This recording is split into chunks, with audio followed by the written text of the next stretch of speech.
নদীর ধারে ছোট্ট এক গ্রাম শালপুকুরিয়া। গ্রামটা যেন থেমে আছে কালের চক্রে। এখানে এখনও সন্ধ্যা নামলেই হারিকেন জ্বলে। মানুষ নামাজের পর খাটে উঠে গল্প করে। কিন্তু একটা জায়গা আছে যেটা সবাই এড়িয়ে চলে। গ্রামের এক কোণে বিশাল এক কালো বটগাছ। লোকমুখে শোনা যায় সেই গাছের নিচে ভ্রামরী পিসি নামের এক সন্ন্যাসিনী তপস্যা করতেন বহু বছর আগে। তিনি নাকি মা কালীকে ডাকতেন দিনের পর দিন, আর একসময় হঠাৎ এক রাতে তাকে দেখা যায়নি। কেবল গাছটা ছিল, আর তার গায়ে সিঁদুর, ছেঁড়া শাড়ি আর একটা কাঁসার থালা ঝুলে থাকত। যেই সন্ধ্যায় কেউ ভুল করে সেই গাছের নিচে বসে, সে আর সকালে ওঠে না। গ্রামের লোকেরা বলে ভ্রামরী পিসি এখন মা কালীরূপে ভূতিনীতে পরিণত হয়েছেন।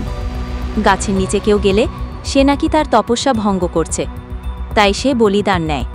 একবার এক শহুরে লোক নাম সুদীপ এসেছিল গ্রামের জমি কিনতে।